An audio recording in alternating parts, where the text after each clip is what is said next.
이슈 딥다이브 시장의 중심 이슈 깊이 들어가 보겠습니다. 금요일 윤여민 이사 퍼스트프라임 리서치의 손여루 팀장입니다. 안녕하세요.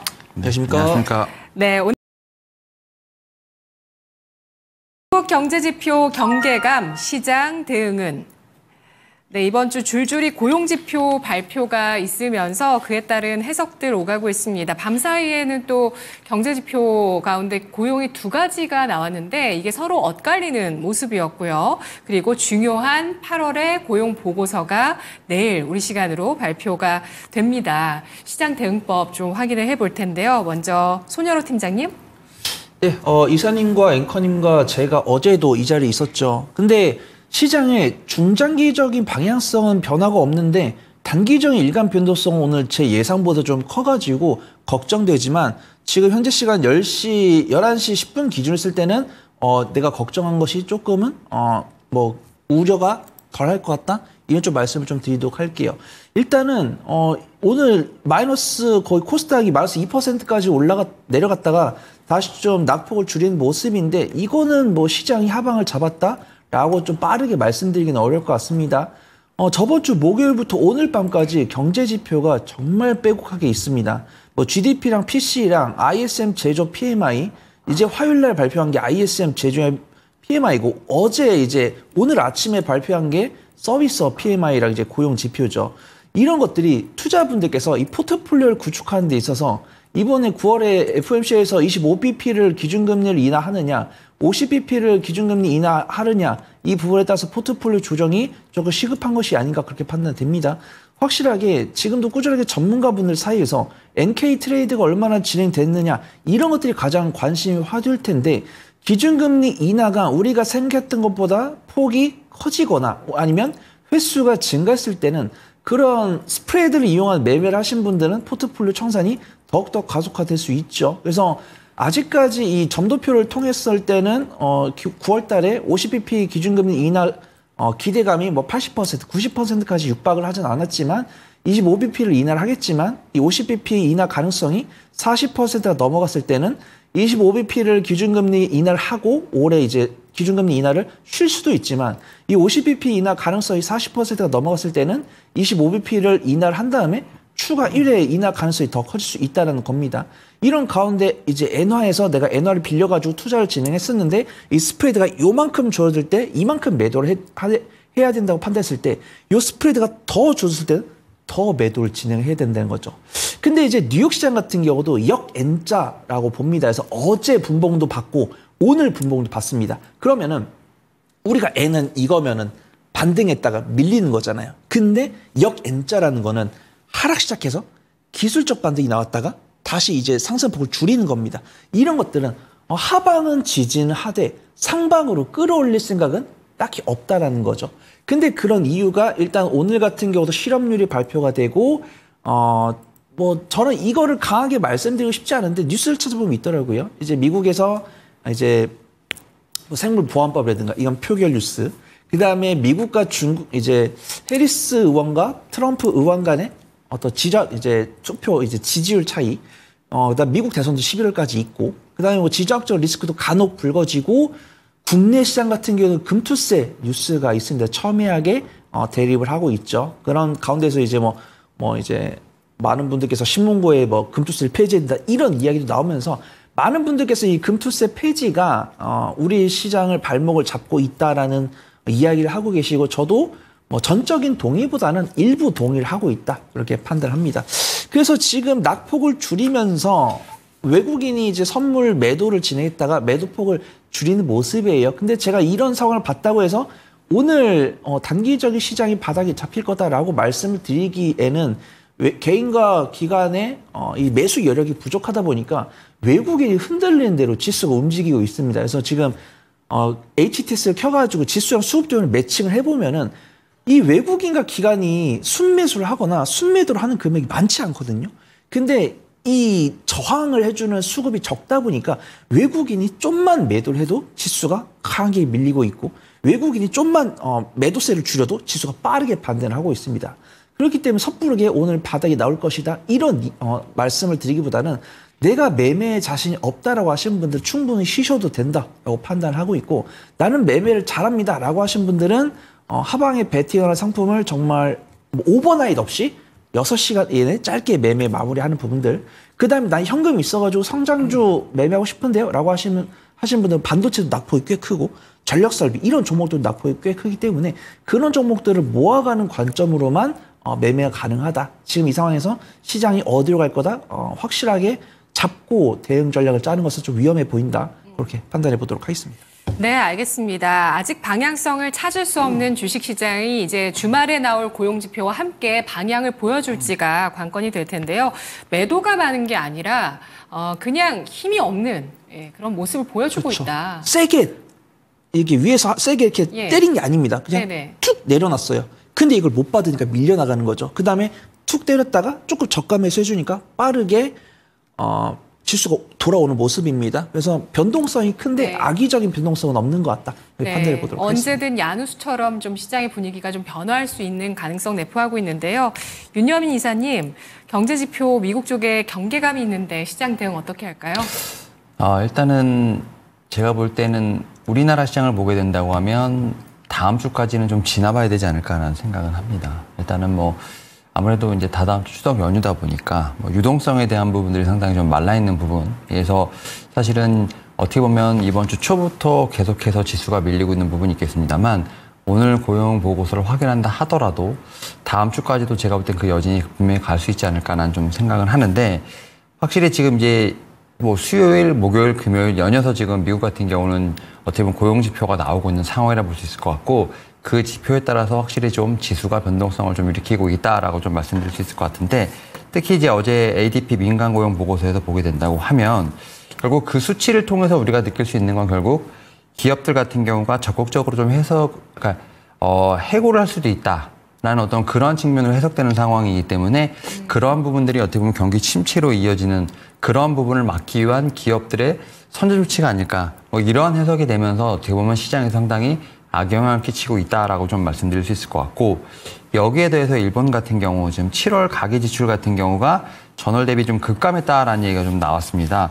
하지만 이런 급감했던 부분들이 어떻게 보면 이 BOJ의 금리 상승에 대한 부분을 상쇄할 수 있는 부분이 되지 않을까라는 어떻게 보면 역으로 bad is good이라는 어떤 그런 뉴스로 볼 수 있겠습니다만, 좀 넓게 보게 된다고 하면 이런 부분도 봤을 때 결국 일본도 경기 침체로 들어가는 것이 아니라는 우려가 또 다시 나올 수 있기 때문에 미국과 일본의 경기 침체 우려가 결국 우리나라의 쓰나미로 좀 오고 있다라고 볼 수 있을 것 같고, 여기에 이제 브로드컴 관련돼서도 지금 얘기가 나오고 있는 부분들, 결국 AI의 투자 이꼴 어떻게 보면은 이 이익에 대한 부분들이 과연 성립을 할 것인가, 결국 이런 부분들까지 계속 퀘스천 마크가 달리면서 우리나라의 어떤 시장의 쓰나미로 몰려오는 것이 아닌가라는 좀 생각은 하고 있습니다. 그런 측면에서 계속 제가 말씀드렸습니다만 금투세라든지 여기에 또 추석 연휴와 관련된 부분들, 이런 어떤 우리만의 고유 이벤트들이 있다 보니까 결국 위험 회피 현상이 계속 나오고 있는 상황이라 볼 수 있을 것 같고, 그런 측면에서 조금은 그런 걸 감안한다더라도 지금 우리 시장이 좀 과도하게 오늘 좀 밀리고 있지 않나라는 좀 생각은 하고 있습니다.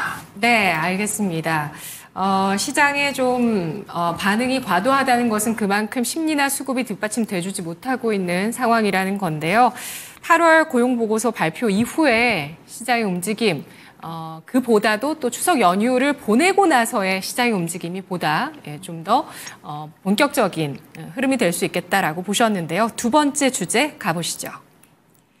테슬라 FSD 출시 로드맵 자율주행 뜰까? 네, 이 자율주행 소프트웨어 판매에 대한 계획 발표하게 되면서 간밤에 테슬라의 주가는 또 강했습니다. 정말 연초만 해도 상반기에는 M7 가운데서 제일 약했는데 하반기에 강해지고 있는 테슬라인데요. 자율주행 뜰까요, 팀장님?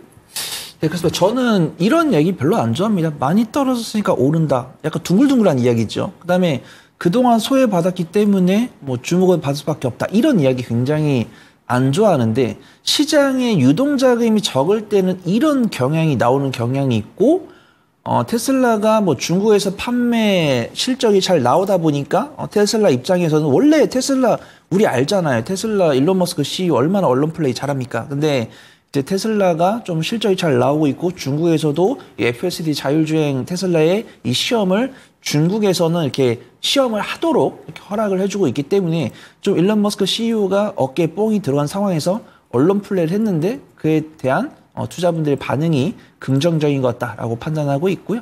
실적은 개선이 될 거다라고 보고 있지만 우리가 그렇게 폭발적 실적 퍼포먼스 안 나올 거다라고 판단됩니다. 지금 테슬라가 중국에서 전기차 판매 동향이 전년 동기 대비해서 약 18% 증가를 했다고 하기 때문에 실적은 뭐 18% 개선될 여지가 있다라고 충분히 말씀드릴 수 있죠.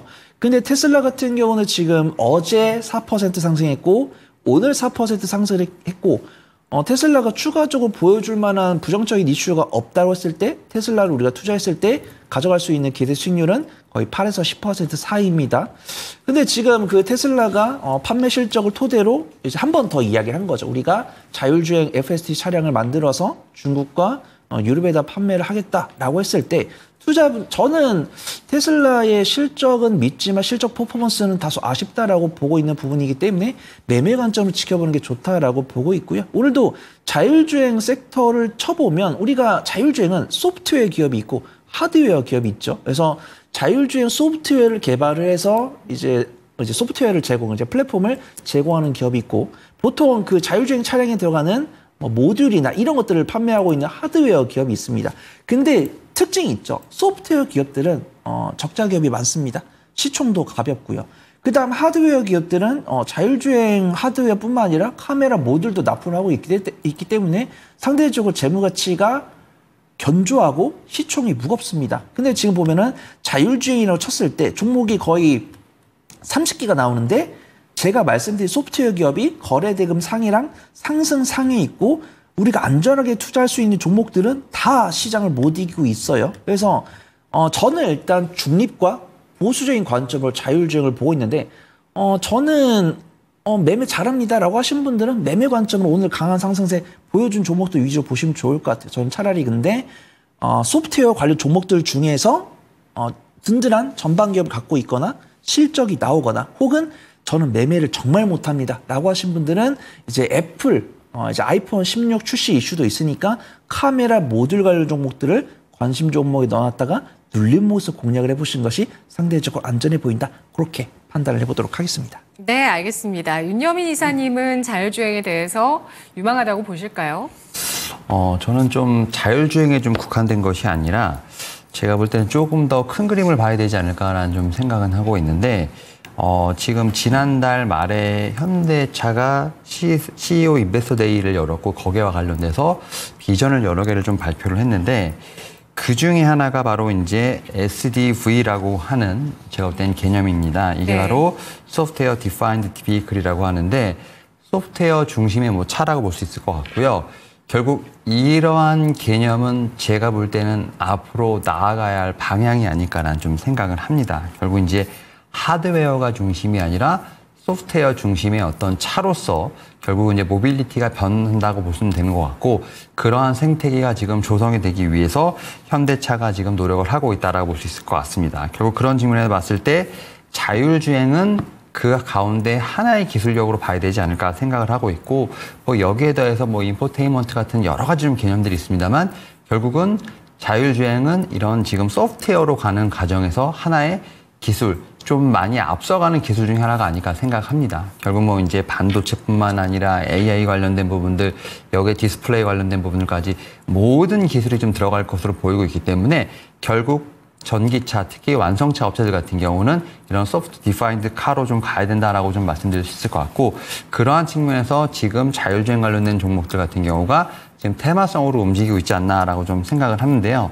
저는 이제 SDV 관점에서 봤을 때는 지금 현재 모빌리티는 글로 가야 하는 어떤 방향성을 제시하고 있고 글로 가야 되는 상황이기 때문에 어떻게 보면 테마성으로 움직이는 종목들 중에서 그나마 좀 어떻게 보면은 소프트웨어와 관련된 쪽에서 봤을 때는 좀 탄탄한 종목들을 보시는 게 어떨까 생각을 하고 있고 그러한 종목들 같은 경우는 단순히 자율주행만 보는 것이 아니라 이런 제가 볼 때는 패러다임에서 움직일 수 있는 종목으로 좀 체크해 볼 필요가 있지 않을까 생각하고 있습니다. 네. 테슬라가 자율주행을 목표로 하는 소프트웨어의 판매를 내년 1분기에 유럽과 중국으로 하겠다라는 계획에 대해서 자율주행 그 자체에 대해서 의미를 두고 매매를 하기보다는 좀 그 애플 뭐 신제품 출시와 연관해서 카메라 모듈 쪽을 보든지 아니면은 현대차도 지금 발표를 했었던 내용 이번 주에 또 부각이 한 차례 조금 되기도 했었어요. 증권가에서 주목을 하더라고요. SDV 이 로드맵 또 역시 중장기적으로 의미가 있으니 이러한 쪽을 보고 좀 투자를 해보자라는 의견 이렇게 나왔는데요. 손여로 팀장님의 탑픽은 뭘까요?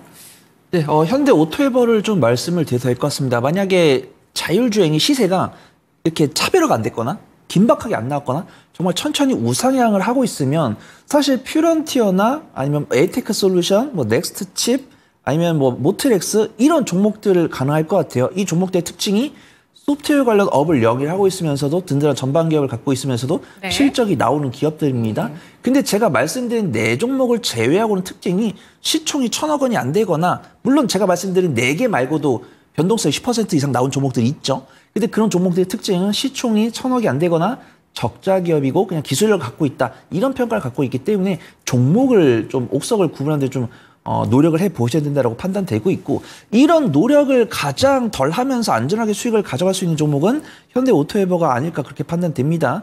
우리 이사님께서 말씀해 주신 것처럼 인베스터데이에서 현대차가 자율주행 파운드리 신사업을 추진한다고 했을 때 뭐 조립이나 전기차, 이제 자율주행차 제조는 당연히 현대차가 하겠죠.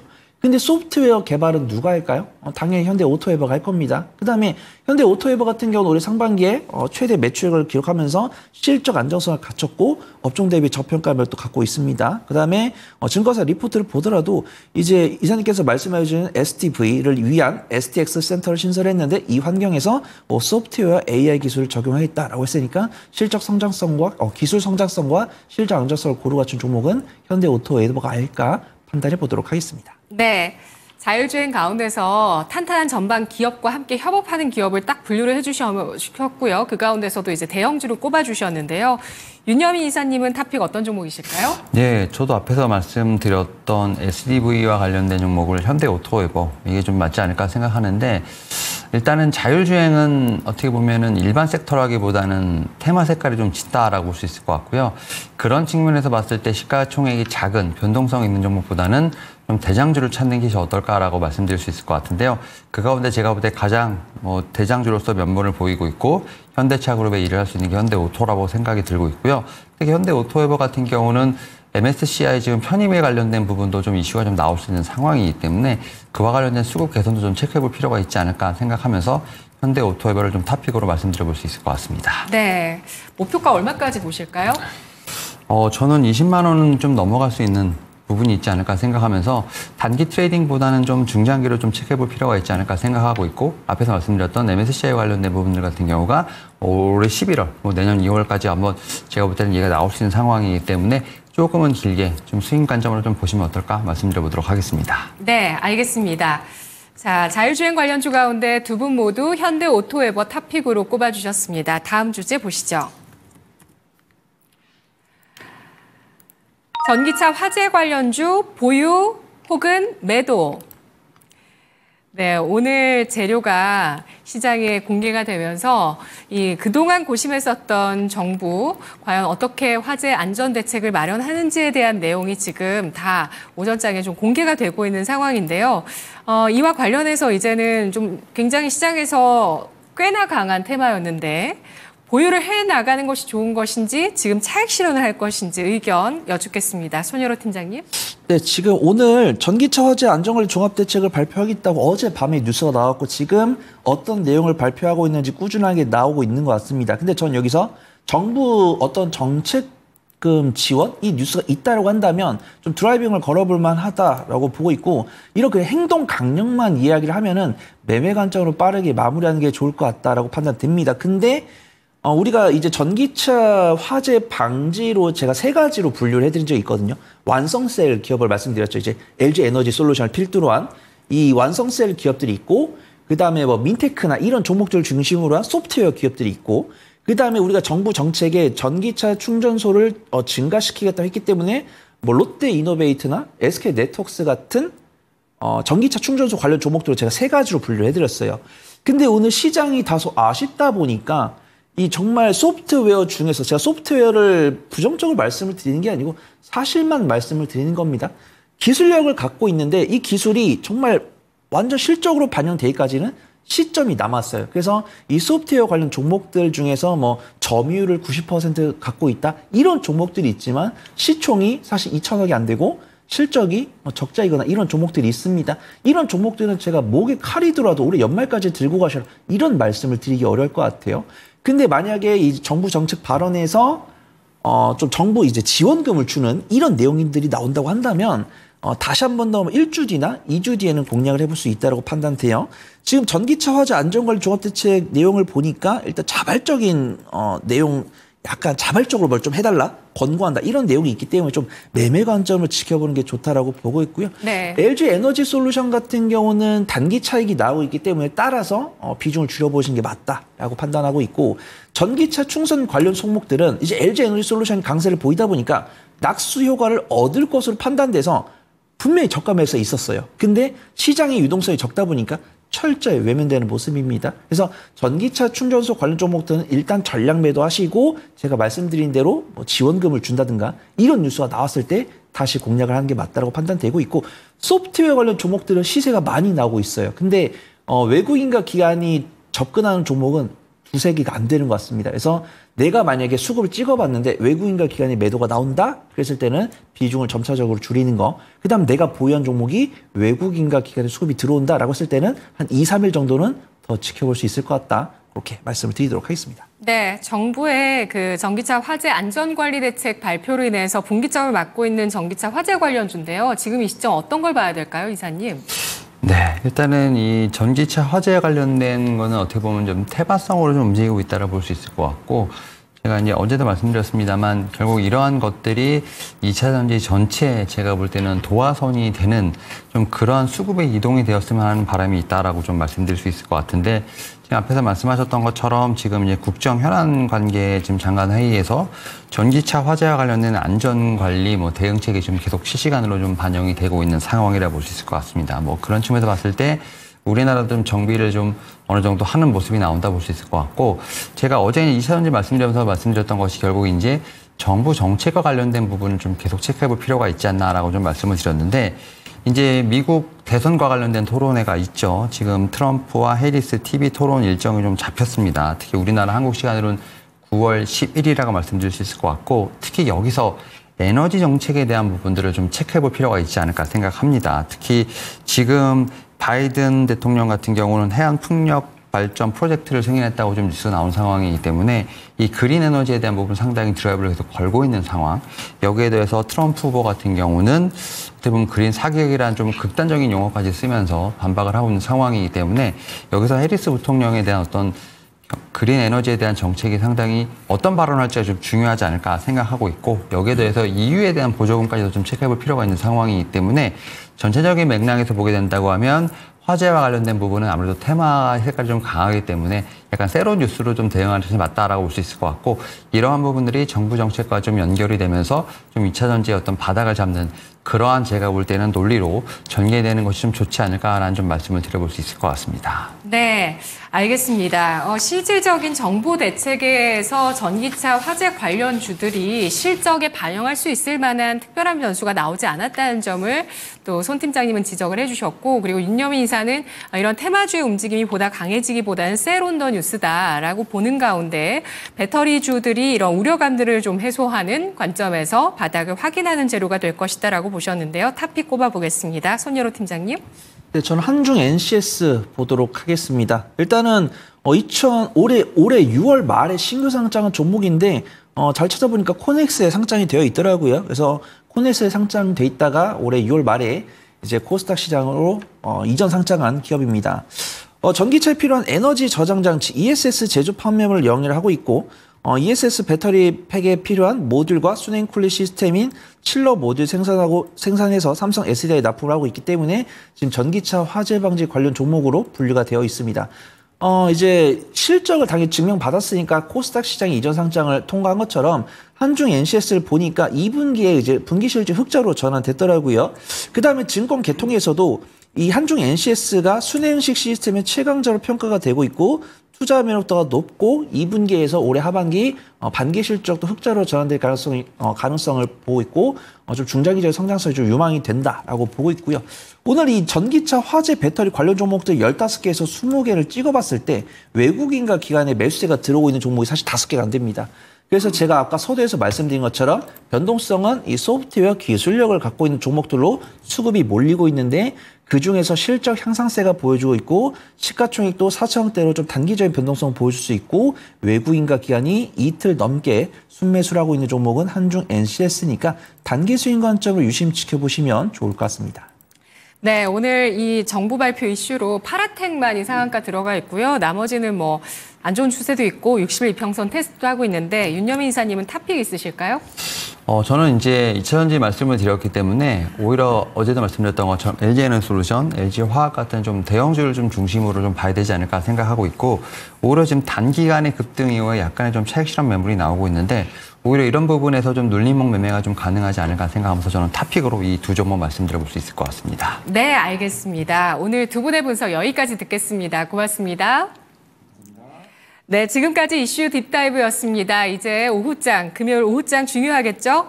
오늘 거인의 시선에서 전략 알아보시죠. 토마토 투자클럽 최병훈 전문가입니다.